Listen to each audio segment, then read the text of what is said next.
आप सबका फिर से स्वागत है हमारे चैनल ऑनलाइन एग्जाम सेंटर में। और आज हम आपको यहाँ पर दो खबर बताएंगे। पहली खबर जो है वो ग्रुप डी का जो एग्जाम हुआ है, जो रिजल्ट अभी आया हुआ है, वो कैंसिल होगा कि नहीं होगा। काफ़ी सारे छात्र जो परेशान हैं उनसे रिलेटेड रेलवे का क्या कहना है, और साथ में जो जिन बच्चों का मार्क्स शॉर्टलिस्ट किया गया है, क्या उन बच्चों को आगे फिजिकल के लिए बुलाया जाएगा या कब से उनकी डेट है, फिजिकल की डेट क्या है, वो दोनों चीज़ों को मैं यहाँ पर बताऊंगा। यानी मेरे दोनों जो यहाँ पर जो जवाब हैं एक दूसरे के कॉम्प्लीमेंट्री हैं, लेकिन आप पूरे वीडियो को ध्यान से देखिएगा। मैं आपको जो आरआरबी के द्वारा दिए गए दो जो सर्टिफिकेट हैं जो ऑलरेडी इशू किए गए हैं, आरआरबी ने ही इस नोटिस को जारी किया हुआ है, दोनों नोटिस को मैं आपको ध्यान से बताना चाहूँगा। अभी जो सबसे पहले मैं बात करता हूँ, जो समस्या अभी जो निकल के सामने आई है कि कई सारे जो बच्चे हैं उनका जो सिलेक्शन है वो नहीं हुआ है, और ऑब्वियस बात है कि होना भी था कि करीब जहाँ पर 1 करोड़ 10 लाख लोग एग्ज़ाम दिए हैं, 1 करोड़ लगभग 17 लाख लोग फॉर्म भरे थे, जिसमें से 1 करोड़ 10 लाख लोगों ने एग्ज़ाम दिया हुआ था, और उसमें से सेलेक्ट करना था करीब मतलब यूँ कहें 1.5 लाख लोगों को। तो ऑब्वियस सी बात है कि थोड़ा सा टफ हो जाता है कि 100 बच्चे में एक बच्चे को लेना कहीं ना कहीं टफ होता है अपने आप में। और अलग अलग जोन की बात करें तो अलग अलग जोन में अलग अलग जो रेशियो था इस तरीके का था कि मतलब किसी में 200 में एक छात्र सेलेक्ट होना, कहीं 300 में एक छात्र सेलेक्ट होना था, और उसी के आधार पर कट ऑफ भी चेंज हुआ है अलग अलग जोन में। और यहाँ पर जो रिजल्ट आया है, रिजल्ट में कुछ खामियां पाई गई हैं कि किसी का 109 मार्क्स आया है, किसी का 140 मार्क्स आया, किसी का 200 से ज़्यादा आया। तो रेलवे ने नॉर्मलाइजेशन में कौन सा फार्मूला यूज किया, कौन सा प्रोसेस यूज किया, उसके बारे में तो हम यहाँ पर पूरी डिटेल में नहीं बता सकते हैं, उसको तो रेलवे ही जानेगा। लेकिन रेलवे ने जो अगर कोई भी केस करता है रेलवे के अगेंस्ट में, तो रेलवे अगर चाहे तो उन चीज़ों को शॉर्टलिस्ट कर सकता है। लेकिन रेलवे ने जो नोटिस में लिखा हुआ है, मैं रेलवे के जो नोटिस में रिजल्ट के साथ जो नोटिस आया है, ये नोटिस आप सभी आरआरबी की वेबसाइट पे, आपने जहाँ पर ग्रुप डी का रिजल्ट देखा होगा वहाँ पर आपको मिल जाएगा।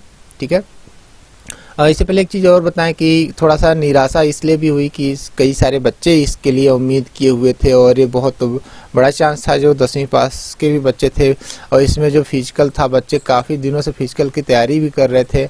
अब वो दूसरे को क्या रिप्लाई देंगे कि मैं किस चीज़ का तैयारी कर रहा था। तो ऐसे बच्चों को मैं रिक्वेस्ट करूँगा कि वो निराश ना हो, फिर से अभी 1 लाख वैकेंसी आने वाली है, उसमें फिर से प्रयास करें।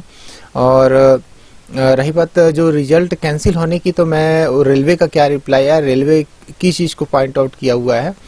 रेलवे ने अपने ट्विटर हैंडल में उन्होंने ये बताया था कि जो नोटिस है कि please read the notice carefully, तो उसमें बस इतना ही रिप्लाई है। तो उस रिप्लाई में रेलवे कौन सी चीज़ को यहाँ पर पढ़ने को बोल रहा है, हम उन चीज़ को यहाँ पर आपको बताना चाहेंगे कि जो आप ये जो नोटिस है आप इसको ध्यान से देख सकते हैं। इस नोटिस को आपने देखा होगा, ये नोटिस आपकी जो ग्रुप डी का जो रिजल्ट आया था उसी के साथ रिलीज हुई थी। ठीक है, ये नोटिस आपकी ग्रुप डी के रिजल्ट के साथ ही रिलीज हुई है, तो ये आप सभी के पास होगी ये नोटिस। तो उस चीज़ को आपको फिर से नहीं भी होगी तो आप इसको डाउनलोड करके देख सकते हैं। ये किसके लिए है, जो नोटिस आई थी एडवर्टाइजमेंट जो थी वो 02/2018 के लिए था, level 1 post as per 7 CPC। ठीक है, ये नोटिस आपके पास सबके पास होगी। और यहाँ पे हम आते हैं सबसे नीचे, तो सबसे नीचे वाली लाइन में यहाँ पर क्या लिखा हुआ है ध्यान दीजिएगा। ये किसके लिए है कि अगर कोई बच्चा 0 नंबर में सेलेक्ट हुआ है, अगर कोई बच्चा 109 या 100 या इस तरीके की कुछ किसी के साथ अगर एम्बिग्यूटी हुई थी मार्क्स में, अगर किसी के साथ एनोमलस बिहेवियर हुआ है, तो उस चीज़ को करेक्ट करने के लिए यहाँ पर रेलवे देखेगा। हालांकि अभी देखिए जो टोटल पोस्ट हैं वो 60,000 हैं, तो अगर उसमें रेलवे ने जो सिलेक्शन लिया हुआ है वो 3 टाइम्स लिया हुआ है। कितना लिया हुआ है?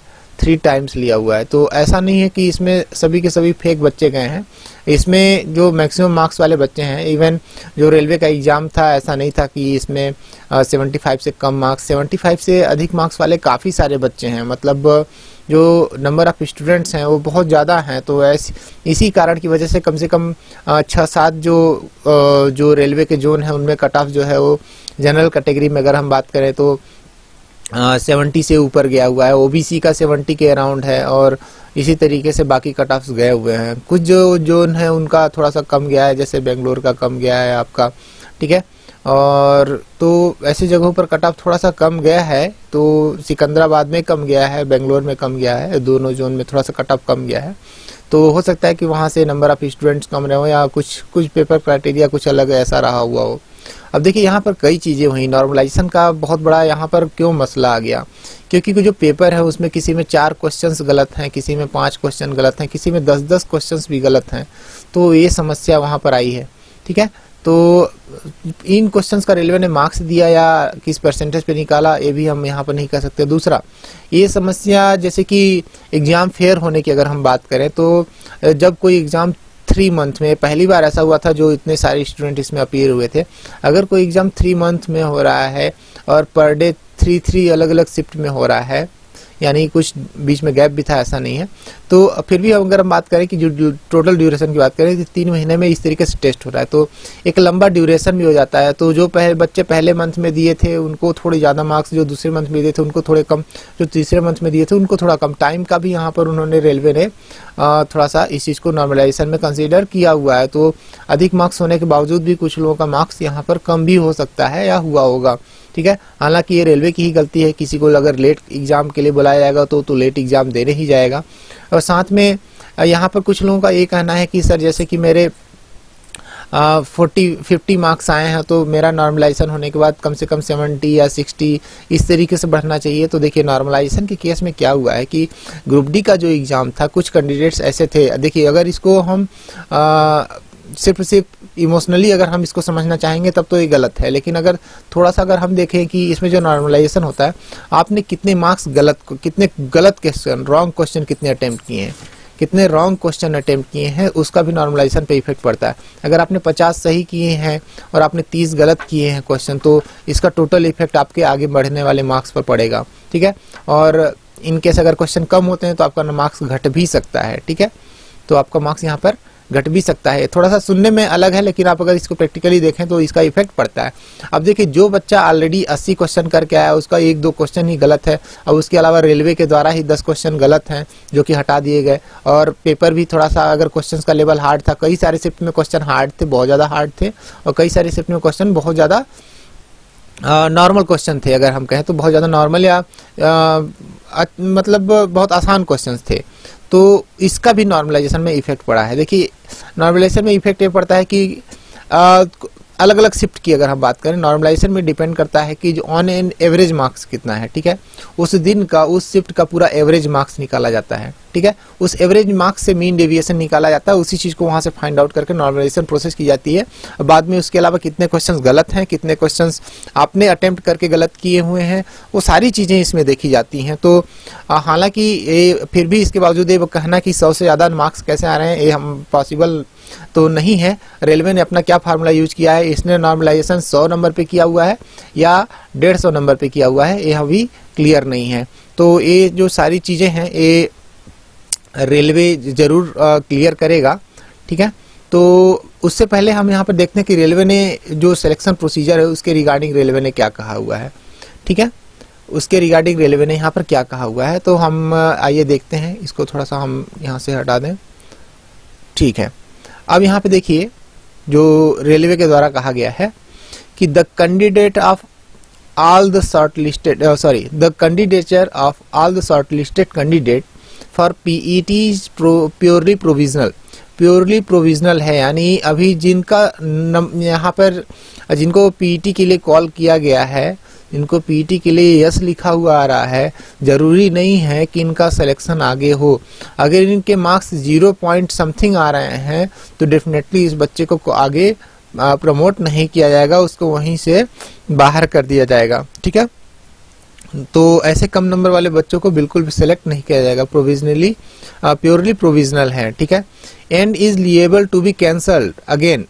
दिस इज, यहाँ पर रिजल्ट कैंसिल होने की अगर हम बात करें तो अगेन किसी का कैंडिडेट यहाँ पे लिए कैंसिल किया जा सकता है eight any stage of recruitment और देयर आफ्टर, रिक्रूटमेंट के समय या रिक्रूटमेंट के बाद भी, in case of any inconsistency deficiency in data furnished by them in their online application. ये तो तब की बात है कि आपने जो ऑनलाइन फॉर्म फिलअप किया हुआ है उसमें अगर आपने कोई गलती की है, गलत डाटा रेलवे को बताया है, तो आपका सिलेक्शन यहाँ पर रुक जाएगा, नहीं होगा।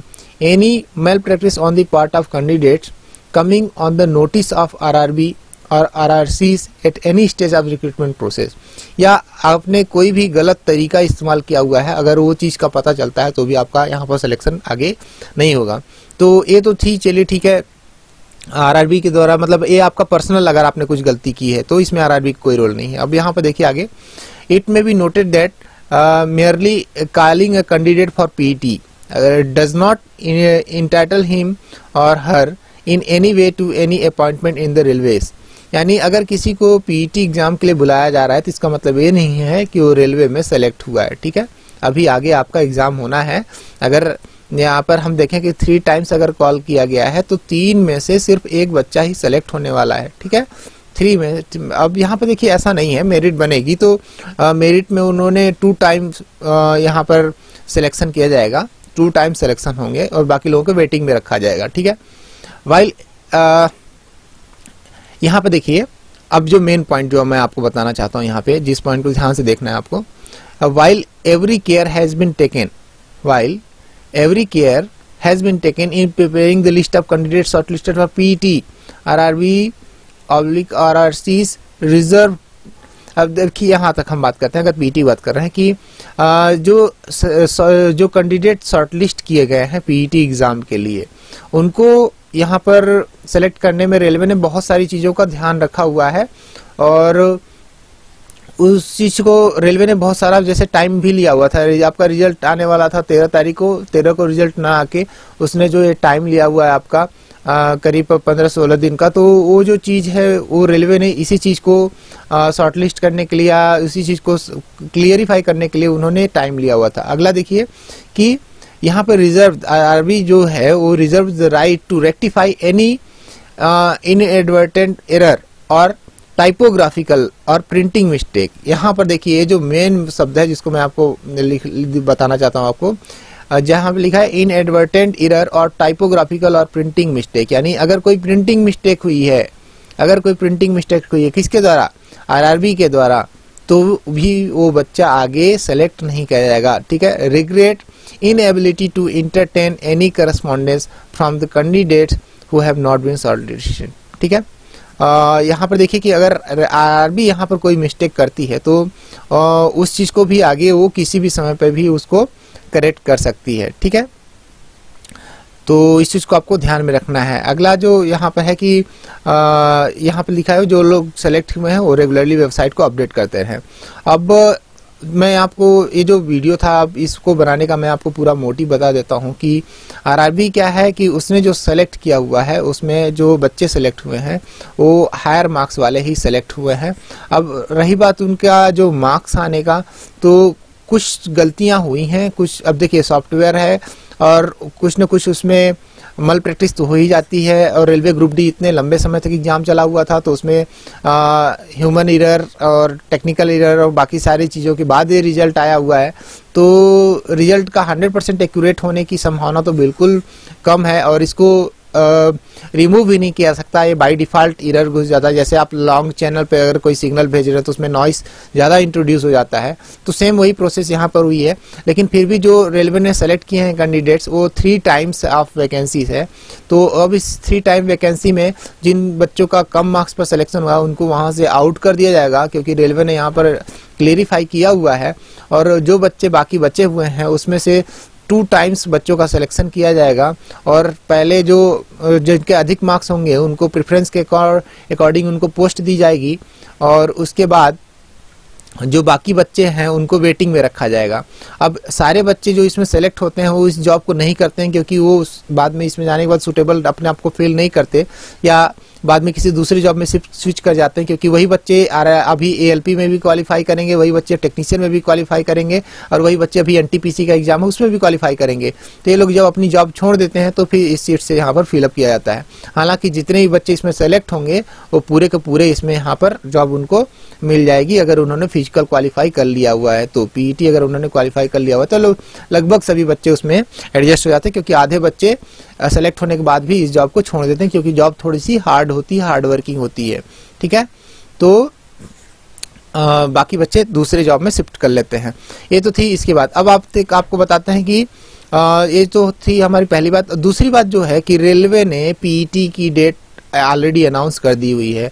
ठीक है, पीईटी की डेट ऑलरेडी अनाउंस कर दी हुई है। उसके लिए मैं आपको चलिए मैं वेबसाइट पे जाके बताता हूँ। ठीक है,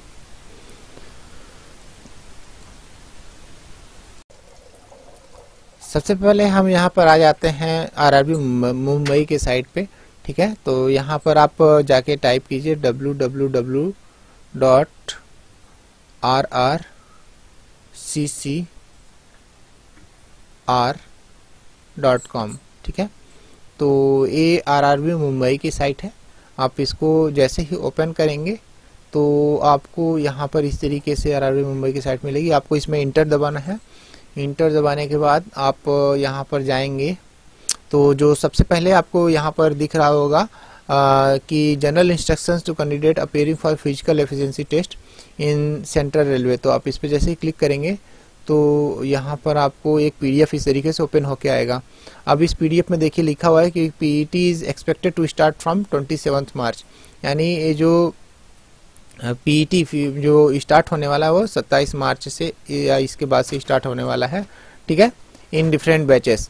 exact date and time will be mentioned in the call letter, यानी जो एग्जैक्ट डेट है और आपको मेंशन किया जाएगा कॉल लेटर में। यानी रेलवे ने बोला था कि तीसरे या चौथे हफ्ते में आपको बुलाया जाएगा, तो यहाँ पर आपको यहाँ पे देख सकते हैं कि तीसरे या चौथे हफ्ते में यहाँ पर लगभग लास्ट में आपको मार्च में बुलाया गया है और लगभग सभी को इसी तरीके से बुलाया जाएगा।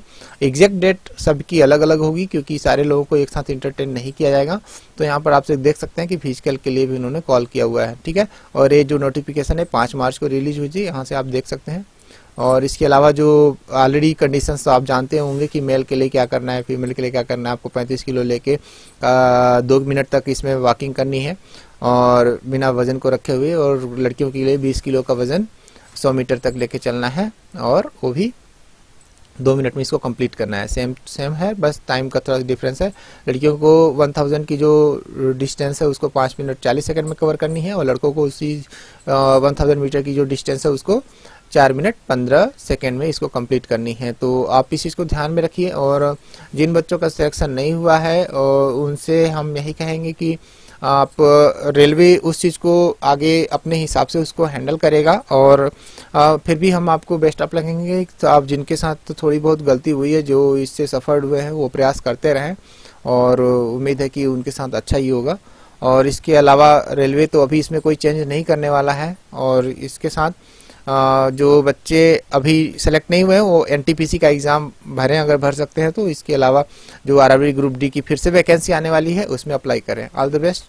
और वीडियो को लाइक और सब्सक्राइब जरूर करिएगा क्योंकि हम आपको लेटेस्ट अपडेट प्रोवाइड करते रहते हैं। इस वीडियो को देखने के लिए बहुत बहुत धन्यवाद। Thank you so much.